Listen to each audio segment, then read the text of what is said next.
Jika kita jatuh kerana manusia, kita bangkit dan bangun kembali kerana Allah. Jika kita sakit kerana manusia, kita kembali kuat, sembuhkan diri kerana Allah.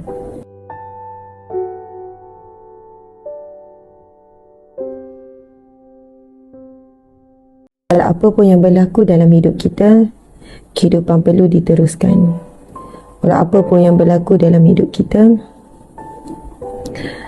hidup ini sebenarnya masih banyak ruang untuk kita nikmati. Dunia ini begitu indah. Dunia yang Allah sediakan untuk kita ini sangat indah. Alam semula jadinya, tumbuhan yang menghijau, bukit bukau, air sungai, air terjun, air laut. Subhanallah. Allah menyediakan dunia ini begitu indah untuk kita diami, untuk kita terokai, untuk kita nikmati. Subhanallah. Dalam banyak-banyak sebab untuk kita down, banyak sebab untuk kita rasa nak berhenti, banyak sebab untuk kita lari, tapi kita sebenarnya ada banyak sebab, lebih banyak sebab untuk kita syukuri, untuk kita hargai, untuk kita kenangi, untuk kita terus berdiri.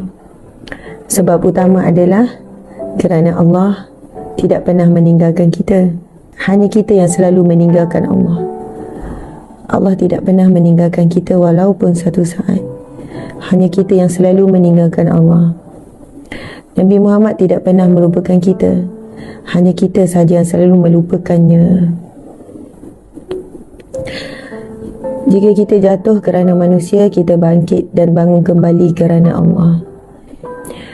Jika kita sakit kerana manusia, kita kembali kuat, sembuhkan diri kerana Allah. Subhanallah. Kita lemah semangat dengan ujian-ujian yang datang.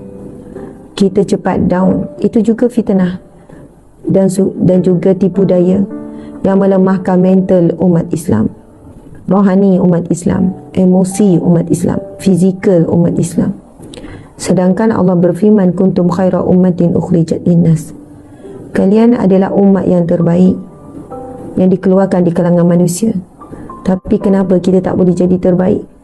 Mental kita lemah, emosi kita lemah, rohani kita lemah, fizikal kita lemah. Muslimin muslimat, kita mudah untuk menuding jari kepada pihak-pihak lain. Kita mudah menyalahkan orang lain. Kita enggan bertanggungjawab atas diri kita.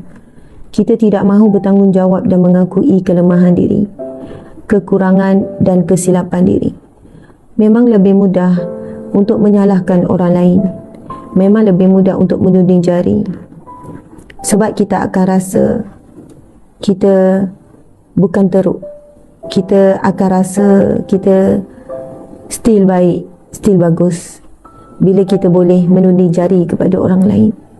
Kita tidak mahu bertanggungjawab terhadap apa yang kita lakukan. Bertanggungjawab punca-punca dan sebab-sebab itu diri kita. Subhanallah. Apa yang saya cakap ini untuk muhasabah diri, tuan-puan sekalian.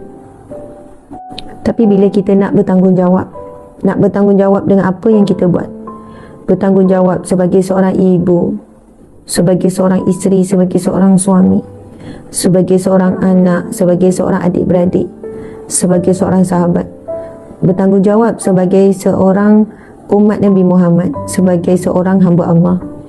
Bila kita nak bertanggungjawab, maka Allah akan bantu kita, tuan-puan sekalian. Tapi bila kita nak lari daripada tanggungjawab, dan kita bila sesuatu perkara yang menjelaskan bahawasanya kita ni kurang bertanggungjawab, kita akan mula cari alasan, kita mula menuding jari pada orang lain. Tapi bila kita nak bertanggungjawab, memang sakit nak mengakui bahawa ia adalah tanggungjawab kita, bahawa ia adalah kesilapan kita, kekurangan kita. Tapi bagi orang yang ingin bertanggungjawab, Allah akan bantu. Allah akan bantu. Allah akan beri jalan. Allah akan bukakan jalan untuk kita. Allah berikan kita dapat melihat sesuatu yang sebelum ini kita tak lihat. Allah buka mata hati kita. Allah buka mata dan telinga kita. Allah berikan pertolongannya. Jadi jangan lari daripada tanggungjawab. Jangan mudah untuk menunding jari kepada orang lain apabila kita kurang bertanggungjawab. Lalu kesilapan demi kesilapan berlaku. Jadi kita akui kita lemah, kita perlukan pertolongan Allah. Ya Allah, aku banyak tanggungjawab sebagai seorang ibu. Kalau dia, saya bagi contoh macam ni lah. Apabila contoh anak ni bermasalah, anak ni degil, anak ni buat perangai, anak ni sekian-sekian, yang lebih mudah adalah kita salahkan pihak lain. Kita cakap ini pengaruh kawan-kawan, saya dah buat terbaik sebagai ibu, ini masalah guru buat apalah zaman sekarang, tak ngajar betul-betul budak-budak, ini masalah gadget, ini masalah media sosial. Memang bila kita menunding dan menunjukkan kepada arah lain, tuan-puan sekalian, kita akan rasa lega sekejap, kita akan rasa kita tak teruk sangat. Ya, tuan-puan sekalian, memang benar, faktor-faktor lain memang benar, kita tak nafikan semua itu faktor luar yang kita tak boleh nak kawal. Tapi apabila kita sanggup bertanggungjawab, tapi bukan sabotaj diri, bukan maksudnya kita ni bebankan diri sampai melampau-lampau, jangan sabotaj diri. Benda yang tak perlu kita tanggung pun kita nak tanggung, tak boleh lah. Kita kena pandailah untuk seimbangkan. Tapi kalau kita, ya Allah, aku buat salah ya Allah dalam mendidik anak-anakku ya Allah, aku terlalai ya Allah, aku terleka ya Allah, ya Allah silap aku ya Allah, bila dia berjaya aku janjikan gadget, akhirnya anak aku yang bijak dulunya sudah mula lalai dan addiction pada gadget. Ya Allah, aku tersilap langkah ya Allah, maafkan ya Allah, ampuni aku ya Allah, bantulah aku ya Allah untuk memulihkan keadaan ni. Ya Allah, aku buat kesalahan sebagai isteri terhadap suamiku ya Allah, aku ikut sangat hawa nafsu, aku merajuk, hawa nafsuku marah, hawa nafsuku begini-begini ya Allah, sampai renggang hubunganku. Ya Allah, maafkan aku ya Allah, tolong aku ya Allah untuk pulihkan keadaan. Contoh kan, seorang suami, seorang ibu, seorang anak. Jadi sebenarnya paling mudah nak akui kelemahan tu dengan Allah, sebab kita tak perlu rasa malu dengan Allah. Paling mudah nak mengakui kesilapan dan kekurangan itu dengan Allah, sebab Allah tak judge kita, Allah tak tinggalkan kita walaupun kita ini teruk, kita ini banyak aib, kita ini banyak salah. Allah tak hukum kita. Allah Subhanahu Wa Taala sentiasa buka jalan kita kembali, sentiasa rindukan keluhan kita. Allah sentiasa nantikan luahan-luahan kita, pengakuan-pengakuan kita. Allah menantikan pengakuan kita. Akui kita lemah, kita salah, kita kurang, kita menangis, kita minta dengan Allah.